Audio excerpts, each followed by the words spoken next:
నమస్కారం మిత్రులారా, నా పేరు డాక్టర్ ఆర్ఎంపి శెట్టి. జ్యోతిష్ శాస్త్ర విభాగంలో గత కొన్ని సంవత్సరాలుగా మీకు అనేక విషయాలు తెలుపుతున్నాను కదా. మీరు చూస్తున్నారు, అనుసరిస్తున్నారు, లాభపడ్డారు.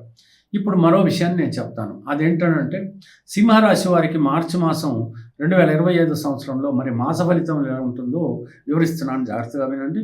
ఆ రకంగా మీరు అడుగులు వేయండి. తప్పకుండా నా పరిహారం పాటించినట్టయితే ఎటువంటి సమస్య మీకు ఉండదు.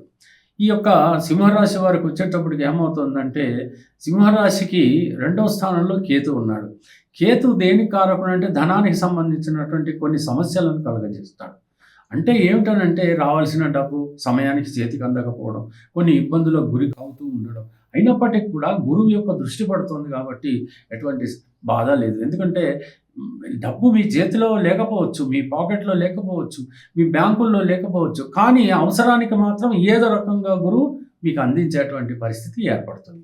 అంచేత ఏమాత్రం కంగారు పడాల్సినటువంటి అవసరం లేదు. ఎందుకంటే మీకు సింహరాశి వాళ్ళకి ఏమవుతుందంటే కన్య అనేటువంటిది ద్వితీయ స్థానం అవుతుంది, ధనస్థానం అవుతుంది.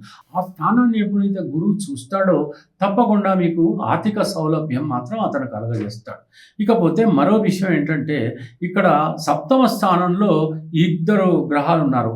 ఒక గ్రహం ఏంటి, సింహరాశికి సంబంధించినటువంటి రవి, ఆ తర్వాత ఈ యొక్క 7వ కేంద్రానికి సంబంధించినటువంటి శని. ఈ ఇద్దరు కూడా కలిసి ఉండటం వల్ల ఏమవుతుందంటే ద్వంద్వ యుద్ధం. వీళ్ళెదిరికి పడనే పడదు. తండ్రి కొడుకులు కదా వీళ్ళు, పడదు వీళ్ళకి. ఆయన స్వభావం వేరు. అంటే రవి ఏమో వెలుతురు, ఈయనేమో చీకటి. ఈ రవి గారు వెళ్ళి ఆ యొక్క కుంభరాశిలో చేరాడు. అప్పుడు ఏమవుతుందనంటే ఇద్దరి మధ్యన గొడవ. ఆయన వెలుతురు అంటాడు, ఈయన చీకటి అంటాడు. ఆ గొడవ జరుగుతుంది.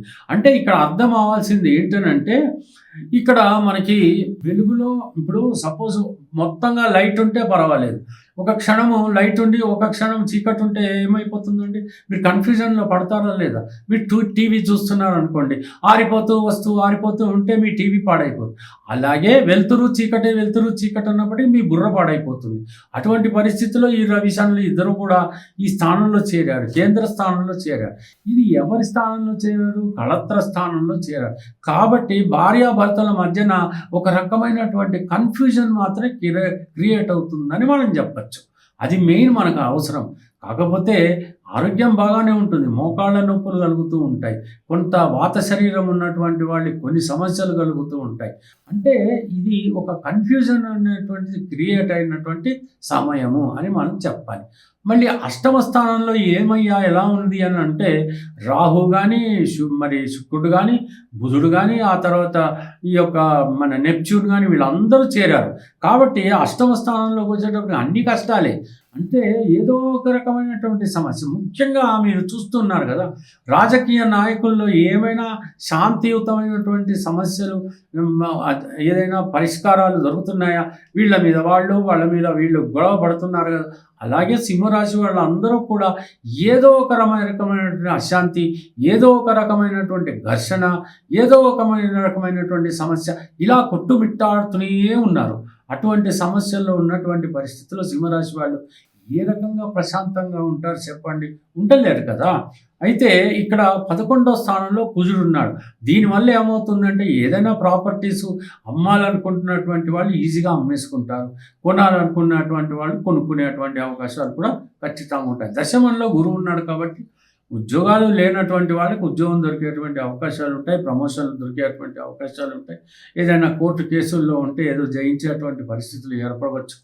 ఈ రకంగా సాగిపోతేటువంటి ఈ మాసం అంతా కూడా కన్ఫ్యూజన్.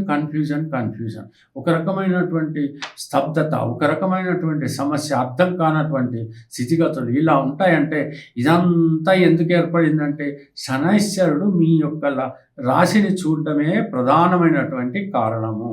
ఈ కారణం నుంచి 29వ తేదీ మార్చి తీరిపోతుంది. ఆ తర్వాత హమ్మయ్య అని హ్యాపీగా మీరు నిద్రపోయేటువంటి అవకాశాలు ఉంటాయి. తెల్లవారగానే మీ పనులు మీరు చేసుకునేటువంటి పరిస్థితులు ఉంటాయి, అనుకూలంగా ఉంటాయి, ఆనందకరంగా ఉంటాయి. తెలిసింది కదా. సెలవు, మరి ఉంటాను. నమస్కారం.